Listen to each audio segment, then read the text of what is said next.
안녕하십니까. 87무소 묵계 이상원입니다. 자, 여러분 혹시 가족 중에 틱장애로 고시하는 분이 있습니까? 그렇다면 오늘 방송을 끝까지 한번 꼭 들어보시기 바랍니다. 정말 큰 도움이 되는 정보를 얻을 수 있으리라 자신합니다. 특히 어린이 틱장애 때문에 고민이 많은 부모님들께 더 큰 도움이 될 듯합니다. 이 틱장애는 사실 알고 보면 전체 어린이의 10에서 20%가 한 번쯤 겪게 되는 흔한 증상입니다. 그리고 이 중에서 90% 정도는 10대 후반에서 20대 중반쯤 되면 자연스럽게 사라집니다. 하지만 이후에도 틱장애가 계속 반복되거나 증상이 악화하는 경우에는 교우관계나 학교 및 사회생활에 큰 어려움을 겪을 수 있습니다. 자, 오늘 방송에서는 이러한 어린이 틱장애의 증상과 의미부터 먼저 정리해 보겠습니다. 그런 후에 어린이 틱장애 원인과 치료 방법에 대해서 확인해 보도록 하겠습니다. 그런 후에 틱장애 치료에 도움이 될 수 있는 뇌명실에 대해서도 한번 같이 알아보겠습니다.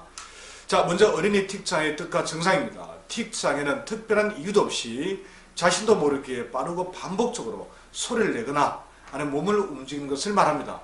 이 틱장애 증상을 유형별로 구분하면 먼저 계속해서 이 눈을 깜빡거리거나 머리를 흔드는 것 같은 신체 특정 부위에서 나는 운동틱이 있습니다. 그리고 기침 소리나 킁킁거리는 등의 소리를 반복해서 내는 경우가 있는데 이를 보통 우리는 음성틱이라고 하죠. 자, 이런 틱장애 증상은 정서적으로 불안하거나 흥분했을 때 더욱 악화됩니다. 그럼 대체 이 틱장애 원인이 뭘까요?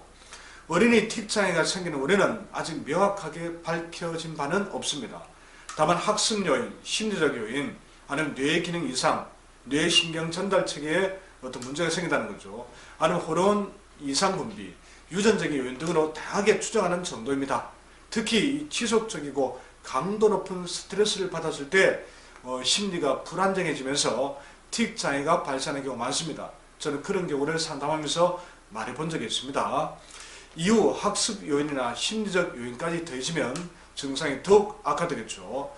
그러므로 틱장애가 발생하는 이후에는 이 보기 싫다고 증상을 강하게 제지하거나 벌을 주는 것 같은 행위는 정서를 더욱 불안정하게 할 수 있으므로 절대로 해서는 안 됩니다. 자, 그러면 이 체질학적 관점에서 틱장애 원인을 한번 따져보면 이 어린이에게 홍삼이나 녹용과 같은 강한 양적 성질을 지닌 음식을 먹였을 때도 이 틱장애가 발생할 수 있습니다. 왜냐하면 운동틱과 음성틱 모두 양적 증상이기 때문입니다. 어린이는 기본적으로 성인보다 열이 많습니다. 그런데 만약 체질까지 태양인이나 소양인과 같은 양적 체질이면 이 홍삼, 녹용, 공진단, 인삼 이런 것들을 복용하게 되면 몸에서 강한 열기가 솟구칩니다. 이것이 신경전달체계에 이상을 일으켜 틱장애를 일으킬 수 있다는 거죠. 그렇다면 현재 틱장애 증상이 있는 어린이인 경우는 이런 보양 음식을 함부로 먹여서는 절대 안 됩니다. 자칫 틱 증상이 더 악화될 수 있고 치료가 어려워질 수 있기 때문입니다. 자, 그럼 이런 어린이 틱장애 치료를 어떻게 하는 것이 좋을까요? 방법은 뭐 없을까요? 현대의학으로는 틱장애를 치료할 방법이 없습니다. 단지 앞에서 언급했듯이 정서적 안정 정도가 도움이 됩니다. 이를 잘 유지하면 증상이 점차 완화되다가 길어도 20대 전후쯤에는 거의 대부분 사라집니다. 반면 이 침든의학은 보다 적극적인 치료가 가능합니다. 왜냐하면 어떤 질병이나 증상도 결국은 음양 및 장부의 불균형과 관련되어 있기 때문입니다. 침을 통해 이러한 불균형을 바로잡아주면 틱장애가 빠르게 호전될 수 있습니다. 특히 이 머리 꼭대기에 백혈의 뜸을 뜨면 뇌 기능을 활성화하여 신경전달 체계는 물론 정서적인 안정을 취하는 데 큰 도움이 됩니다. 실제로 제가 백혈뜸을 틱장애에 떠서 치료한 사례가 많습니다. 제가 직접 경험한 사실입니다. 자, 근데 이번에는 특별하게 먹어서 도움이 되는 음식을 하나 소개하겠습니다. 바로 뇌명실입니다. 뇌명실의 효능입니다. 자, 그럼 뇌명실은 이 틱장애를 치료하는 데 도움이 될까요? 자, 뇌명실은 뇌를 뜻하죠. 명, 밝을 명자, 실, 열매 실자.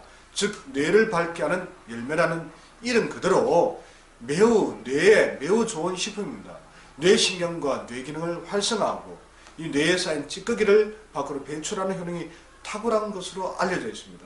그래서 이 뇌명실은 틱장애, 건망증, 뇌경색, 치매, 파킨슨병, 주력 결핍, 과잉행동장애 등의 이 모든 뇌와 관련된 증상에 폭넓게 적용해 볼 수 있습니다. 자, 이 중에서도 틱장애 증상은 가벼운 경우라면 뇌명실을 열흘 정도만 먹어도 호전되는 경우가 많다고 합니다. 뇌명실 효능에 관한 구체적 내용은 110일의 방송에서도 다룬 적이 있으니 꼭 한번 찾아보시기 바랍니다. 자, 뇌명실의 부작용에 관한 내용도 역시 110일의 방송에 있으니 반드시 영상을 확인한 후에 섭취하셔야 합니다. 사실 이전 방송에서 이 뇌명실 효능에 관해서 영상을 올리기는 했지만 효능에 대해서는 솔직히 제가 100% 확신하지는 못했습니다. 언급되는 내용만 보면 천하명량이 분명하나 막상 복용해보면 이름값을 못하는 건강식품도 많기 때문입니다. 근데 이 87연구소 블로그와 유튜브에 관련 내용을 올린 후에 실제로 틱 장애가 치료되었다는 그런 경험 사례를 올려주시는 분들이 있었습니다. 매우 놀라운 일이 아닐 수 없습니다. 이 틱 장애를 치료할 수 있는 새로운 처방을 찾아냈다는 생각에 저도 너무나 기쁜 마음이 들었습니다. 그런 사례 한 가지만 여러분께 소개해 드리도록 하겠습니다.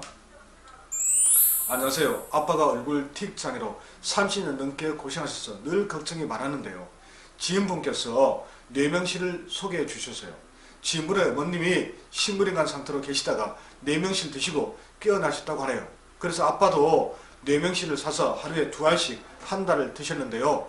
이 눈 깜빡이던 틱과 코 찡긋하던 틱이 없어졌어요. 진짜 신기했어요. 그래서 저도 어제부터 먹고 있습니다. 후기 도움이 되실까요? 댓글을 남겨봅니다. 자, 여러분 잘 보셨습니까? 자, 그런데 이 아무리 좋은 뇌명실도 복용법이 중요하겠죠. 이처럼 효과가 좋다면 틱 장애와 기타 뇌질환 치료를 위해 뇌명실을 드셔보고 싶으신 분들이 분명히 있을 겁니다. 뇌명실을 복용하는 방법은 한 번에 한두 알씩 하루 3회에서 5회 정도 씹어 먹으면 됩니다. 이왕이면 천천히 입안에서 오래 씹어서 드시면 효과가 더 좋겠죠. 자, 그리고 뇌명실의 약효가 다른 음식물과 섞이지 않고 온전히 흡수될 수 있도록 해야 합니다. 즉 아침 공복이나 식사하기 30분 전, 식사 후라면 1시간 이상 지난 뒤에 한번 복용하시기 바랍니다. 물도 뇌명실 섭취 후에 최하 30분 정도 지난 뒤에 마시는 것이 더 좋습니다. 자, 근데 가격이 궁금하지 않습니까? 가장 궁금한 것은 뭐래도 역시 뇌명실 가격이겠죠. 뇌명실은 5년에 한 번씩만 열매가 맺힌다고 하니 정말 귀한 식품이 아닐 수 없습니다. 나는 것도 저 백두산 인근과 러시아 쪽 인근 별로 없습니다. 그만큼 귀하다는 거죠. 그래서 그리고 이 뇌명실을 채취해서 건조하면 부피와 무게가 확 줄어듭니다. 그래서 가격이 비쌀 수밖에 없습니다. 하지만 한 번에 한두 알씩 소량 복용하니 가격 대비 양이 터무니없이 적다고만 할 수도 없습니다. 그렇게 적게 먹어도 효능은 강력하다고 하니까요.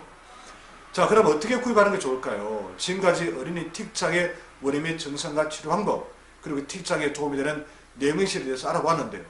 이 뇌명실이 틱장애를 앓고 있는 누구에게나 효과가 있다고 말할 수는 없습니다.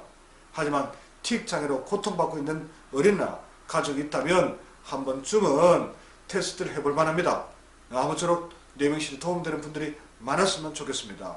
자, 구입은 인터넷에 뇌명실이라고 입력하시면 판매하는 곳이 몇 군데 나옵니다. 그 중에서 가격과 또 품질도 중요합니다. 너무 저렴하면 품질이 많이 떨어집니다. 가격과 품질을 두루 고려해서 한번 구입해서 드셔보시기 바랍니다. 오늘 방송 내용이 도움이 되셨다면 구독과 좋아요도 꼭 부탁드리겠습니다.